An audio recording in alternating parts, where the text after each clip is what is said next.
Bonjour à tous, bienvenue à cette nouvelle émission du plateau Télé Siane, le salon des industries du Grand Sud. On démarre cette émission pour parler de la commission développement industriel de l'UIMM Occitanie. Je suis avec Bruno Bergouin, bonjour. Bonjour. Et Didier Katzenmayer, bonjour. Bonjour Martin. Alors messieurs, nous allons parler du lancement de la commission développement industriel de l'UIMM Occitanie. UIMM, Union des industries et métiers de la métallurgie. 4000 entreprises dans votre domaine d'activité, soit à peu près 100 000 salariés sur le périmètre de l'Occitanie. Bruno Bergouin, c'est une division, une chambre assez importante en matière du poids industriel de la région. Oui, bien sûr, notre UMM local est la 4e UMM régionale, ce qui est cohérent par rapport à la région d'Occitanie, qui est également la 4e région française. C'est une région qui exporte énormément, qui a des grandes activités, des grandes sociétés, des grands comptes, mais un maillage de PME et TPE très important. C'est 43 milliards d'exportations, c'est 7 milliards de balance commerciale positive. Et donc, nous sommes là pour effectivement animer cette industrie et animer nos adhérents. Cette industrie, aujourd'hui, elle est représentée par quel type d'activité? Elle est multi-activité. Bien sûr, je ne vais pas oublier, on va dire, la grosse locomotive qui est le transport régional avec l'industrie aéronautique, le spatial, mais également des industries dans le domaine de l'automobile ou du nucléaire.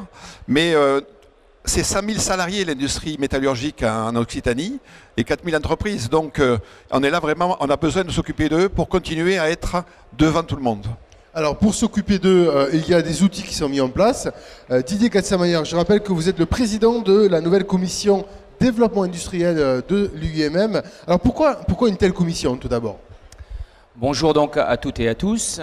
En fait, je vais revenir un petit peu sur la genèse du dispositif qui vient en fait d'une réflexion qu'on avait eue il y a quelques années. 2008-2009, on a un contexte financier qui est compliqué, on est en pleine crise et il se trouve que là, on se retrouve dans une situation où le système bancaire est un petit peu grippé. Si bien que les patrons d'entreprise ont beaucoup de difficultés à pouvoir obtenir un accès au financement. Donc décision en 2008-2009 de créer en fait un outil qui s'est appelé UMM Invest d'une durée de 7 ans et qui nous a permis de positionner là une offre bancaire qui venait en support de ce que pouvait être fait par les banques commerciales et ce moyen-là était composé d'experts techniques qui pouvaient regarder avec leur regard, leur retour d'expérience des dossiers d'invest, des dossiers de financement. Et donc, cet outil-là a été très bénéfique puisque au global, nous avons eu 120 dossiers qui ont été acceptés avec un taux d'acceptation de 90%, donc très très peu d'échecs. Et au global, on a eu un montant de financement qui a été accordé de 20 millions d'euros qui a fait un effet de levier de plus de 120 millions de financement accordés au niveau bancaire. En parallèle de ça, il y avait un autre dispositif qui s'appelait le Pass Réel et qui était là pour mettre plutôt en avant l'innovation. Donc, de ces deux outils qui ont existé et qui ont montré leur pertinence, il nous a paru intéressant de créer justement un nouvel outil qu'on a appelé le Pré-UMM French Fab, dans lequel on fait en fait une réconciliation de ces deux éléments qu'on a pu dire, à la fois le retour d'expérience de l'UMM Invest et en même temps joindre à cela l'innovation. Et donc là, l'idée de ce prêt, UMM French Fab, il a été là pour justement favoriser l'innovation et notamment cibler l'usine du futur. D'où la création de cette fameuse commission développement industriel de l'UMM Midi-Pyrénées-Occitanie. Alors, Bruno Bergouin. Je voudrais rajouter une chose. L'UMM, ici en Occitanie, a l'habitude de travailler à travers 3 commissions. Une commission sociale, qui est l'essence de base de notre relation avec nos adhérents. Une commission formation-emploi, où on va aider nos adhérents à trouver, lorsque c'est difficile, lorsque les métiers sont en tension, des activités et surtout des ressources humaines, du personnel. Et puis il y avait effectivement c'était pas tout à fait une commission, cette première fusée ou étage de cette fusée qui est le comité de développement industriel qui existait à travers l'UMM Invest. Et donc maintenant, on a décidé de passer vraiment dans un mode accéléré en travaillant en interne avec des industriels et des PME, mais également en embarquant avec nous des partenaires financiers. Très bien, alors justement, ça m'amène à la deuxième question. Quels sont les moyens aujourd'hui de cette commission et ses partenaires?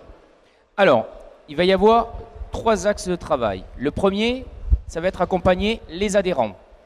Souvent, on est là, on est face à nous-mêmes lorsqu'on est patron d'entreprise et on a besoin de conseils et de coaching. On n'est pas là, nous, en tant que commission, en tant que donneur de leçons, on est là pour accompagner. Donc, ça va être accompagner nos adhérents. Ça, c'est le premier axe. Le deuxième, ça va être renforcer la crédibilité de leur projet grâce au comité industriel qui va le constituer. Et le troisième, ça va être la mobilisation de réseaux de partenaires actifs et complémentaires pour diriger beaucoup mieux les entrepreneurs et les patrons d'entreprise.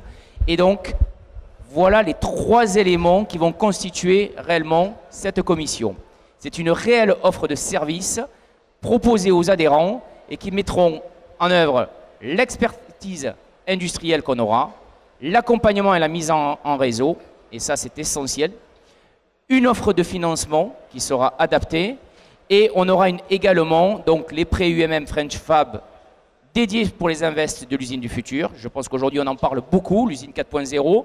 Donc là, on aura un vecteur et un outil puissant qui nous permettra d'aller chercher du financement, et tout ça au travers d'une plateforme collaborative. Alors, l'accompagnement, il va se faire de 3 façons. Le premier, avec 2 experts qui vont pouvoir instruire les dossiers. Le deuxième, avec un comité industriel qui va justement apporter cette vision, le recul, toute la maturité et la sagesse. Et le troisième, le réseau de partenaires structurés. Là, on va retrouver des partenaires institutionnels, État, région, CCI, Banque de France, des partenaires financiers, BPI, Caisse d'épargne, Crédit Agricole, CIC, Facto France, et des partenaires scientifiques, puisque j'ai dit qu'on allait analyser également par rapport aux aspects innovation, tous les éléments qu'on va pouvoir avoir et qui vont être en rupture pour accompagner nos industriels. Donc je citerai Calmip, TSM, INSA, IRIT, Isaïe Super-Héros, le LAS, l'Université Paul Sabatier, le CEA Tech, l'ICAM, le Laboratoire La Place, le CRIT, Matériaux et Composites et TBS. Ils sont quasiment tous là. Bruno Bergoën? Oui, donc en conclusion, c'est vraiment un lieu d'échange, une réflexion sur l'industrie du futur et un réseau avec des partenaires. Voilà les 3 activités fortes de cette commission. Alors Didier, vous avez dressé finalement les axes de travail de cette commission. Est-ce qu'il y a une feuille de route, une stratégie ou un objectif à court moyen terme qui a été fixé? Alors, sur l'objectif qu'on va se fixer, tout simplement, aujourd'hui, on est, ce qu'on appelle dans notre jargon aéronautique, on est dans un kick-off. On lance aujourd'hui officiellement cette commission.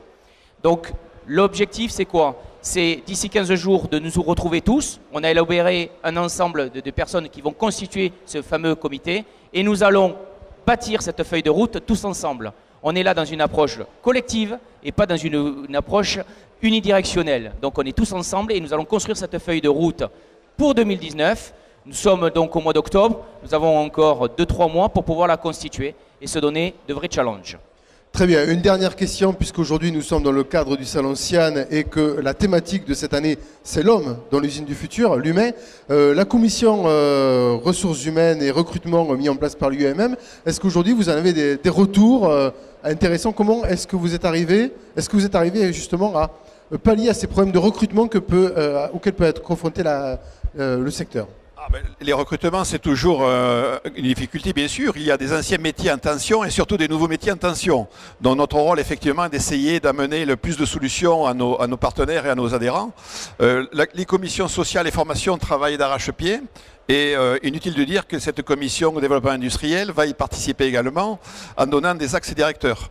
Tout ça, c'est cohérent. Ça nous permet aussi d'être en amont, en aval des processus et d'essayer effectivement d'aider nos adhérents à trouver les ressources humaines. Mais il n'y a pas de formule magique, vous le savez. Mais ne pas y aller serait une erreur. Donc nous allons y aller à fond.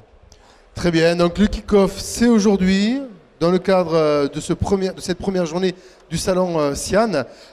Si on veut, en tant qu'industriel, pouvoir bénéficier de cette commission, ou en tout cas de ses conseils et de ses experts, comment on fait, Didier Katzenmeier? Tout simplement, on contacte l'UMM en direct.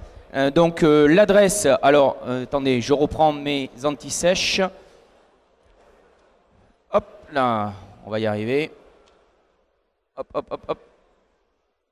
On a une plateforme collaborative. Je cherche l'adresse email. Donc, https opportunité-industrielle.umm.fr et c'est la plateforme collaborative. Et après, vous trouverez tout sur le site de l'UMM Midi-Pyrénées Occitanie. Très bien, cette adresse, on la retrouve également dans le lien qui figure sous cette vidéo. Messieurs, merci beaucoup pour ces explications.